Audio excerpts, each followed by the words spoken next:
run around, put up more tables. And of course, Joan learned after the first 2 or 3 years that she must always cook extra food above and beyond the 10% because we always went over the 10% extra that caterers usually fix in case you have guests that show up that didn't purchase tickets ahead of time. Well, you know, okay, you know, excuse me, Some water. please, you know, Artelia Burgess, I think, Right. beautician. Right, beautician. Excuse me. She said that everybody was preparing for the Hall of Fame. Oh, It was yes. a buzz. That's the word she used. It Yes. was a buzz around town. Yes. What can you say about the buzz? Well, the buzz was that we were honoring our own and we were having an affair that you come to dressed up, and you would acknowledge all of these people. They would get their trophies. They were inducted into the Black Athletes Hall of Fame for the Inland Empire. And then you were able to have a great meal, and then, of course, dancing. And then some people use the Hall of Fame as a gathering social place for people that they may not have seen since the last year. So, which included not only your friends, but also might include family members. Right. I know my brother used to come here from New Jersey Yes. every year. That's when he came. And the date of the Hall of Fame was when in February? Usually I would think during Black History Week, but I'm not, don't quote me on that. Okay. I'm on air saying that, but I'm not sure. Sometime in February, and I think once or twice it may have been moved to some other date. But it basically didn't matter if we moved because if the date moved around because it was always a packed affair. People were looking forward to it. Yes, they were. It was the event. From what I understand, the parade was the first weekend, and the Hall of Fame Right. was the last weekend. Right. That's what I understand. Yes. I'll check that out. Primarily, yes. Now, See yes. what that is. So, one of the things I want to ask you, how do you think the community itself benefited? You talked about the people, the athletes, the young athletes who were recognized. But how did the community benefit from the Hall of Fame? The community benefited because it let them know that as a people, we are contributing to what's going on in the world, basically, that it's positive, wasn't anything negative.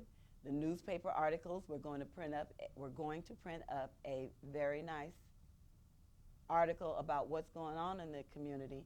And some athletes did not go on to college. So we're recognizing them for what happened while they were in high school, Okay. the contribution that they made to their respective high schools, and that they weren't forgotten. And I think that's what the program was all about, recognizing people for their accomplishments where they were at that time. And for those who went on to do greater things, that was okay too.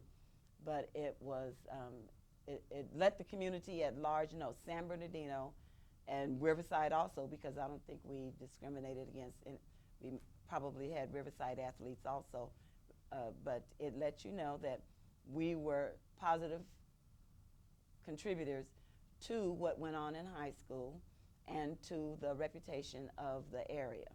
It wasn't it was not something negative, it was something positive that was going on. Well, you had other organizations before you, like the Swans or the Oh, yes. Socialites. I was a Vogue debutante. Oh, you were? I was a Vogue. Okay, were there any competition among these organizations that were currently existing when you came along? Or did they support you? How did they work together, if I know? Okay, well, you were recruited, or they did pretty much like they do now. They would call up on the phone. They didn't do flyers and things back when I was growing up. And they would call on the phone and say, well, you know, I'm from this organization, from the Swans or from the Vogues or whatever debutante organization that it was. And and you would decide which one to go to. So my friends and I decided to be in the Vogues, and then some other of our friends decided that they wanted to be in the Swans. And that's how you primarily did whatever your best friends did. So if that's what they wanted to do, that's where you went. And of course, later on, the Botillion came about by the socialites, and that was strictly for the boys. And that was the only thing that they did. So the boys, if they wanted to be in the Botillion, which used to be a lot of young men back in the old days, so they were in the Botillion. And then we had several choices. Young ladies had several choices about which debutante organization they wanted to be in. Now there's more than two. The AKAs have a debutante ball. 7 Day Adventists have one, and I'm not sure if the Deltas have one, but there's several different people nowadays doing debutantes, so you even have a wider choice. But still, for the boys, there's still just the Botillion.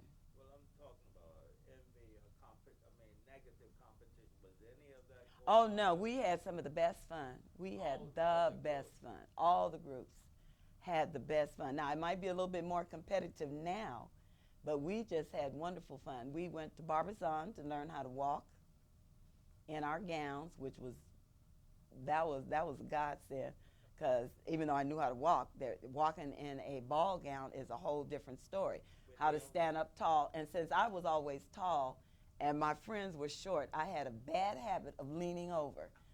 And even though the only time I think I really stood up straight was in drill team, which I've always been in drill team, so you have to stand up straight. But other than that, walking to school, I'm leaning over, talking to people. And so you sort of like stay that way because you're talking. Like, no, you have to learn how to stand up straight. You learn how to look people in the eye. You learn how to walk in your dress.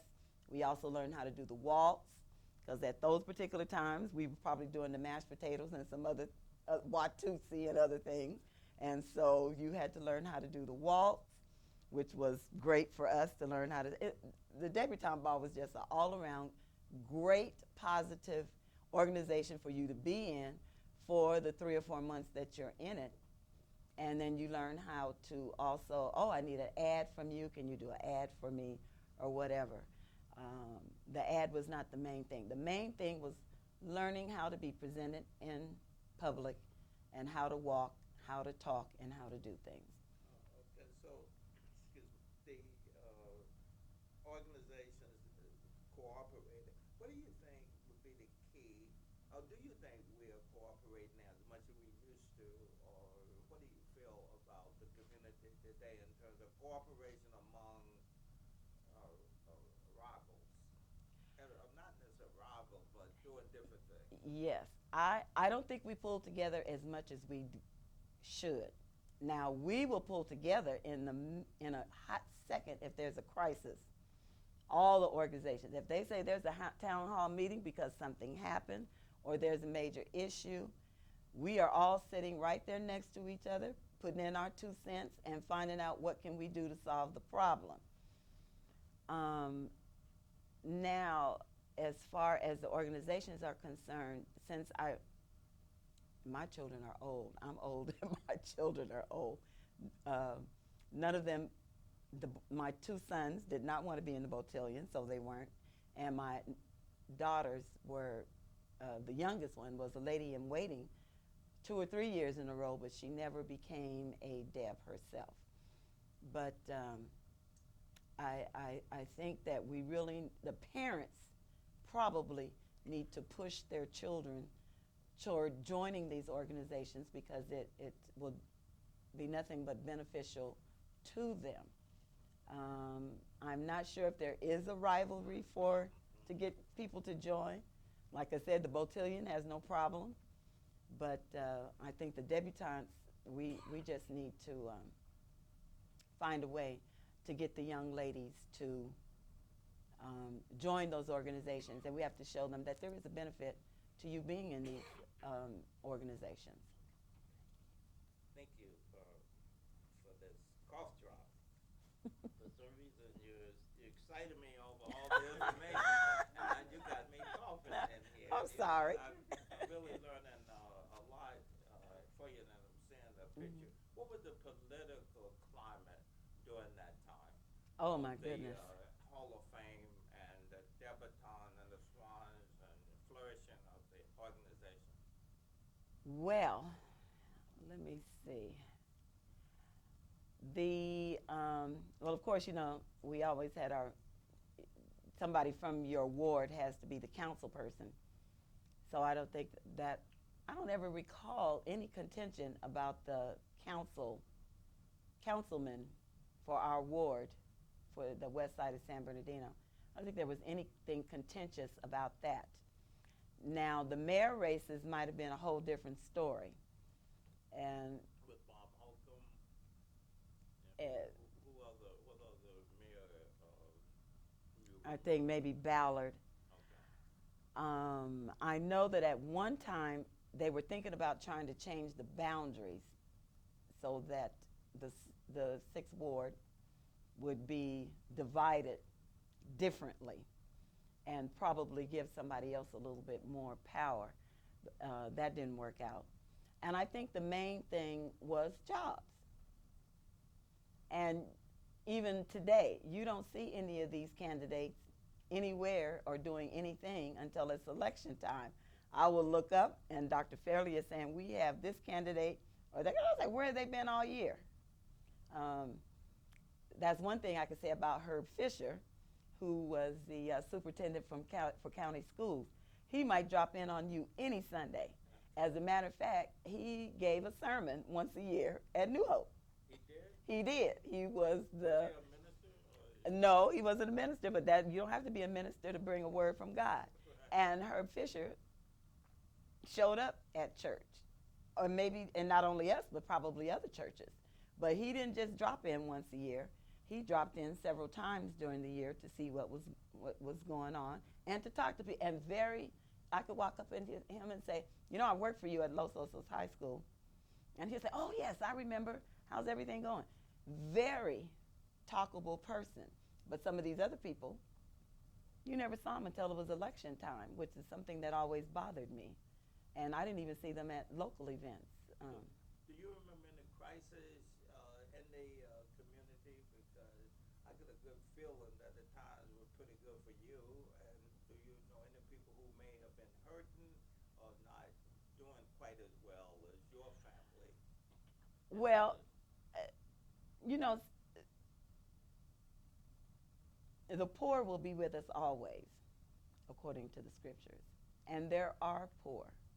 And there are people who are underserved, there are underprivileged and underserved.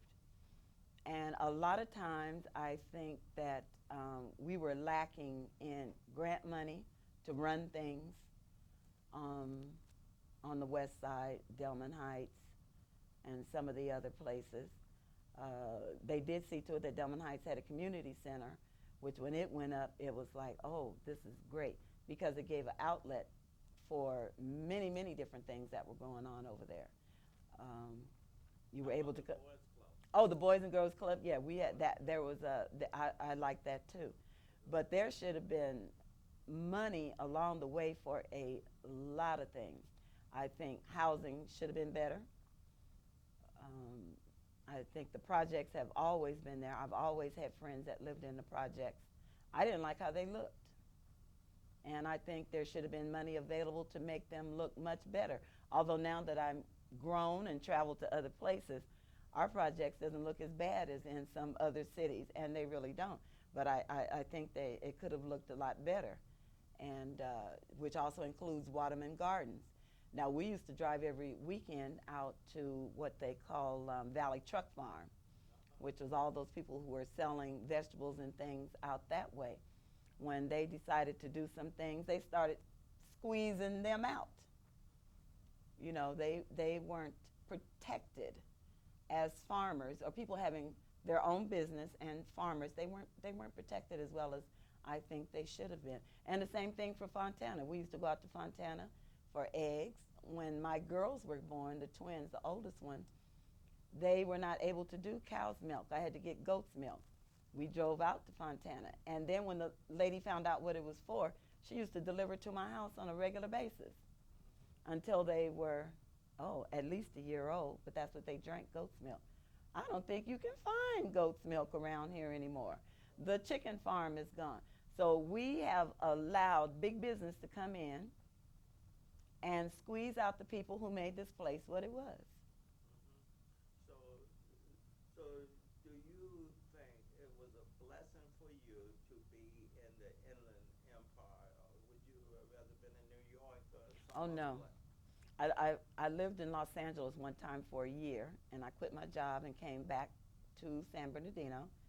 San Bernardino is homey. When it said it takes a village to raise your child or children, that's true. And we sort of have that feeling here. I know when we were growing up, you might get a spanking for doing something by one of your neighbors, and then before your parents even got home, they've already called them and told them you were doing something you had no business doing, and then you'd get another spanking. So the community as a whole were helping to raise you.